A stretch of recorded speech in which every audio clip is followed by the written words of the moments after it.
फैसल साहब मैं की सुन रहा हूँ, कह रहे हैं कि तनु आप दिलचस्पी नहीं हैगी सर, आप नहीं चाहते कि आपकी जमात नहीं चाहती, आपके कानूनदान नहीं चाहते, 19-20 धड़े हैं, ये चाहते नहीं खान साहब बाहर आए। फैसल चॉइस साहब आप सुन रहे हैं आप मेरी बात या नहीं? ताहिर खलील संधू मेरा साहब ख्याल है कि ना चाहने वाली बात तो गलत है। जी मैंने कहा कि जी जी जी जी आवाज बात आ रही है, आ रही है जी, सुन रहे जमी हैं, साहब। सुन रहे हैं, बिल्कुल सुन रहे हैं अब आपको। मेरा ना चाहने वाली बात तो ना चाह जी सर, ना चाहने वाली बात तो मैं नहीं समझता। नियतों के हाल तो अल्लाह ताला जानता है, और मैं तो किसी के दिल में झांक के नहीं देख सकता। लेकिन ये नाअहल बड़े हैं, इसमें कोई दूसरी बात नहीं है। और ये शॉर्ट साइटेड हैं, नॉन पॉलिटिकल एंटिटीज है सारी, जो इस वक्त दस्ते आपकी आदत आपके अल्फाज में है ना जी। ये इनकी इनमें पॉलिटिकल एक्यूमेन नहीं है। आपने अलामा साहब का हवाला दिया है, लेकिन मुझे फ्रैंकली स्पीकिंग अलामा नासिर अब्बास की ये बात बड़ी कमज़ोर लगी है। और क्यों? वो जो बात कर रहे हैं इमरान खान साहब, क्योंकि इमरान खान साहब ने तो ये बात कभी भी ना कही है, ना वो सुनना चाहेंगे। और वो तो अपने मैंडेट का तहफ़्फ़ुज़ चाहते हैं। अलामा साहब क्या कर सकते हैं? ताहिर खलील संधू साहब की हुकूमत जिन्होंने लाई है, जिस दिन वो ख़त्म करना चाहेंगे, तो ये सारे मिलके भी कुछ नहीं कर सकते।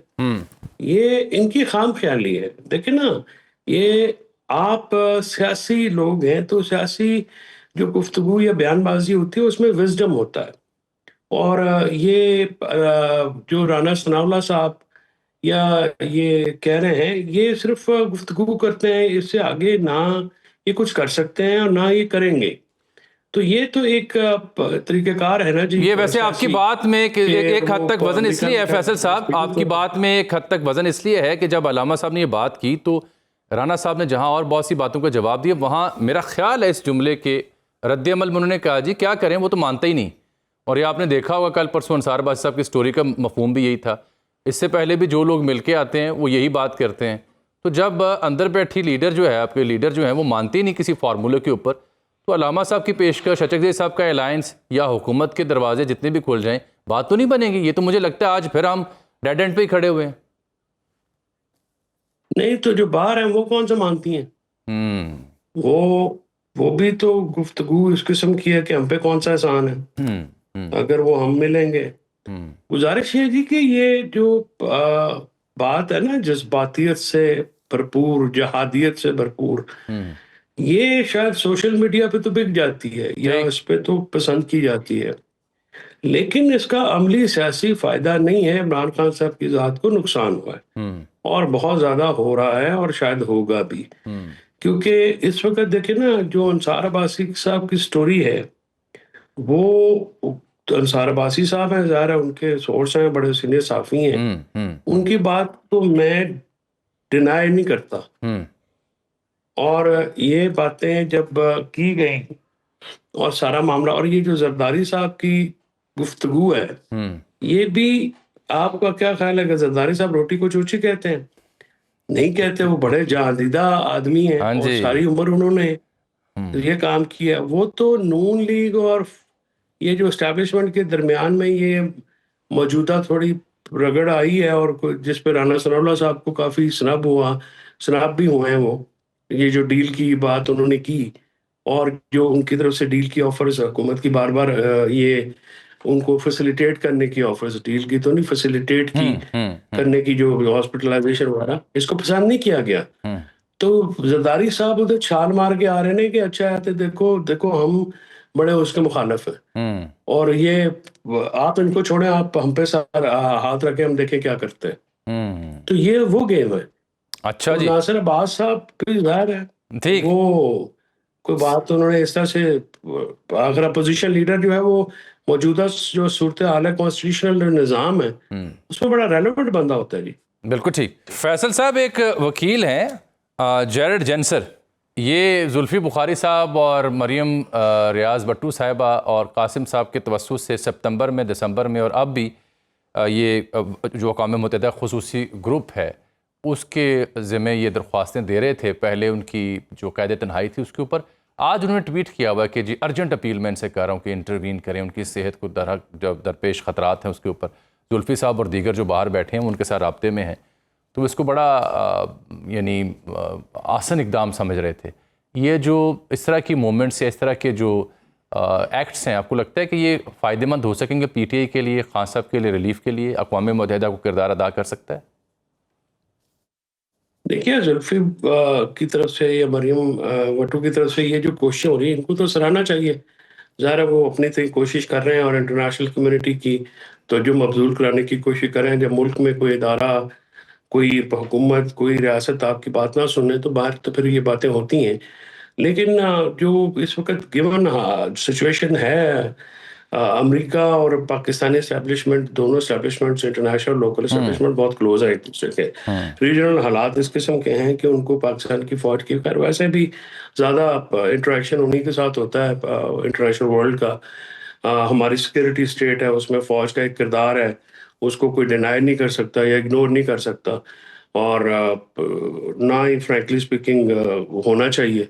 दुनिया की जिस तरह के हमारे हालात हैं, मरूज़ी हालात हैं, ज़रा फ़ौज इसमें बड़ा प्लेयर है। तो उसका कोई असर यूएन का तो मुझे नहीं लगता कि ठीक। पाकिस्तान में कहीं की जगह होगा या उसकी कोई इफ़ेक्टिव है। लेकिन इसका ये मतलब तो नहीं है ना कि आप आवाज़ ना उठाएँ। ये तो जैसे 14 कैप्टन्स ने किए हैं अपना, उनके बच्चों ने किए हैं। तो ये बातें, और जुल्फ़ी जो है वो बड़ा सिंसियर दोस्त है खान साहब का, हमारा भाई है बिल्कुल। तो he is putting his effort, तो आई थिंक ये तो एक बड़ा एप्रिशिएट करने की बात है। दूसरी मैं अर्ज़ कर दूँ कि तारिक खलील संधू साहब हमारे भाई हैं। देखें, इमरान खान साहब की जो रेटिना है वो डैमेज हो चुका है। अब वो वापस आता है कि उसमें वो मुकम्मल तौर पे 100% वापस नहीं आ सकता। इसमें इलाज में कोताही हुई है, यानी जो टाइमली क्योर होना चाहिए था वो नहीं हुआ। दूसरी ये है कि फैमिली का कानूनी हक भी बनता है, आईनी हक भी बनता है। ये बात कहना कि वो कोई बात कर देंगे, तो उनके जज्बाती रवैये हैं वो अपनी जगह।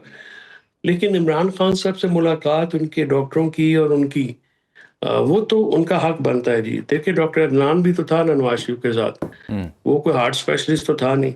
उसी तरह डॉक्टर आसिम था जरदारी साहब के साथ, तो वो भी कोई स्पेशलिस्ट नहीं था। तो ज़ाती मौलजीन का होना हुकूमत के लिए बेहतर है। मुझे समझ नहीं आती ये बड़ा अहम नुक्ता है जी, ये बड़ा अहम या तो नुक्ता बात नहीं है। मानी जाती। फैसल साहब, बड़ा सादा सा सवाल आपकी खिदमत। ये जो मामला खान साहब की सेहत, उनसे मेल मुलाकातों का या डेडलॉक का, बात आगे ना बढ़ने का, अगर मैं आपसे सामने 3 ऑप्शन रखूं, who is more responsible? Adiala खुद, उनकी बहनें, उनकी पार्टी या हुकूमत? देखिए सर, इसमें आप बरील जमा किसी को नहीं करार दे सकते। सबसे फिर? पहली बात तो ये है कि अडयाला के जो वहाँ की अथॉरिटीज थी, अगस्त का ये मामला है, सिविल जब से होना शुरू हुआ है, तो आई ड्रॉप्स के जरिए तो ये मामला हल नहीं होना। उससे पहले भी मैंने ये मसला था, बहुत ज़्यादा नहीं था, लेकिन ये अचानक बहुत ज़्यादा हो जाता है जब ये ब्लड सर्कुलेशन रुकती है ना जी। रेटिना वो हिस्सा होता है आँख का जो दिमाग के साथ जुड़ा होता है। तो वो जो ऑक्सीजन सप्लाई रुकती है, तो वो फिर रुकते रुकते वो ब्लड थिक होता है, फिर वो कोई क्लॉटिंग होती है और वो फिर अचानक एक दिन बस्ट आउट होता है। तो ये चीज़ें जो हैं, अगर टाइमली इलाज हो जाता, ये इंजेक्शन फॉर एग्जांपल तब लगा होता जब रुकना शुरू हुआ था या थोड़ा बहुत तकलीफ थी, तो ये फिर इतना डैमेज ना होता। तो अडयाला की अथॉरिटीज इसमें तो बिल्कुल रिस्पॉन्सिबल है। हुकूमत ने ये किया है कि उनकी क्रिमिनल नेग्लिजेंस है कि उन्होंने इसको डिले होने दिया। देखे ना, वहां से अगर कोई रिपोर्ट आती है, ये बेसिकली लॉ में तो सुपरिटेंडेंट का काम है। ये सैंक्शन चाहिए होती है रिस्पेक्टिव गवर्नमेंट की। आपको याद होगा, मैं नवाज शरीफ का केस कैबिनेट के सामने रखा गया था, जी। उसकी लीगल रिक्वायरमेंट थी ना जी, क्योंकि उनको उनका इलाज उस वक्त तय हो गया था, उस वक्त के एस्टेब्लिशमेंट के साथ के इधर से नहीं होना। तो वो फिर सारा जो मामला हुआ, फिर वो लंदन गए, वो उसके लिए फिर गवर्नमेंट की सैंक्शन जरूरी थी। इसी तरह इमरान खान साहब को जब पिम्स में लाया गया तब भी गवर्नमेंट की सैंक्शन जरूरी थी, वो नहीं हुई। और 795 जो रूल है उसके मुताबिक फैमिली को मतला करना भी जरूरी है। तो या तो बुशरा बीबी साथ में आती, ठीक है जी, वो एक और समझ में आती बात, और वो लेकिन वो तो खुद कॉन्विक्ट हैं और उनको आप नहीं ये इजाजत आपने जैसे रूल पढ़ा है तो संधू साहब ने कानून की किताब खोल ली है। तो संधू साहब वो तो कह रहे हैं अहले खाना को मतला करना ज़रूरी होता है, कानून क्या कहता है और आपने तला दी थी। 795 मैं पहले आपकी बात का जवाब देना चाहता हूँ, जो आपने बड़ी अच्छी आपने ट्रैका पूछा कि कौन जिम्मेदार है असल में इन तीनों में से। हाँ। तो शायद आपको याद होगा ये फैक्ट है कि हलीमा खान साहबा ने, मैं एक जुमला पूरा हलीमा खान साहबा ने बयान दिया था। संधू साहब एक मिनट रुकिएगा, रुकिएगा जरा, चौधरी साहब का जुमला पूरा हो। जी जी जी जी प्लीज प्लीज प्लीज। तीसरा हिस्सा जो आपके सवाल का है, मुझे ये बताएं कि कोई बंदा भी जी होश पूछे इनकी क़यादत से, फैमिली से, तो ज़रा मैं उनको ज़ेर बहस नहीं लाता कभी भी, कि जब इमरान खान साहब की तकलीफ हुई थी तो एहतजाज करना ज़रूरी था या कमेटी बना के उनको हॉस्पिटलाइज करना ज़रूरी था? मेरा ख्याल में उनकी हॉस्पिटलाइजेशन हो जाती, उनका एक तो जेल से जितने भी डॉक्टर कहते हैं और वहाँ पे उनका माहौल बदल जाता, ज़हन भी बदल जाता ना, जब आप सर कुछ ज़रा जेल से बाहर निकाल के हॉस्पिटल में रखते हैं, तो उसके ऊपर जिद करने की बात तो नहीं थी। नहीं, ला मुहाला वो बेहतरी की जानिब सूरत हाल जाती। बिल्कुल ठीक कह रहे हैं। अगर आप फॉर फ्यू वीक्स अगर वो हॉस्पिटलाइज्ड होते, उससे जो ये सूरत हाल में जो इश्ताल है वो कम होता और एक कहे बगैर भी शायद कमी आती, कहे बगैर शायद वो CBM का आगाज हो जाता, बगैर कुछ कहे बगैर एतमाद साजी फरोग होता। बिल्कुल ठीक कह रहे हैं। लो चौधरी साहब गालम होगी, वो कह रहे हैं असी कानून के मुताबिक हमने काम किया पहले ही बराबरी।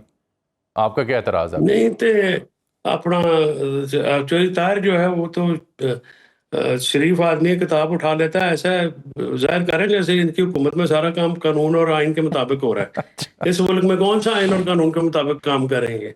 ये कभी किया है इन्होंने आज तक? तो चौधरी तो शरीफ आदमी है, वो खोल के बह जाता है। वे जो इनकी बात को कोई नहीं सुनता, और मसला ये है कि ये बड़ा सीरियस इशू होता जा रहा है। ईरान अमेरिका कॉन्फ्लिक्ट सर पे है, Pakistan Afghanistan conflict on going है, ईस्ट पे इंडिया है, मुल्क में अदम इस्तेहकाम है, ये मैशत चल नहीं रही, दहशतगर्दी अरूज पे है, मतलब और असी जहाज ले जा रहे हैं 10-10 अरब रुपए थे। मतलब क्या हमारी प्रायोरिटीज आप देख लें, और एक नहीं 4-4 आप ले रहे हैं। मतलब क्या करते क्या आप? ये हुकूमत जो है इस कदर नॉन सीरियस, और इनका जो एटीट्यूड है ना कंटेम्पचुअस अवाम की तरफ के, असी केड़ा तुहाडे वोट लेके आए, तो आप कौन है जो हम पे उंगलियां उठाएं?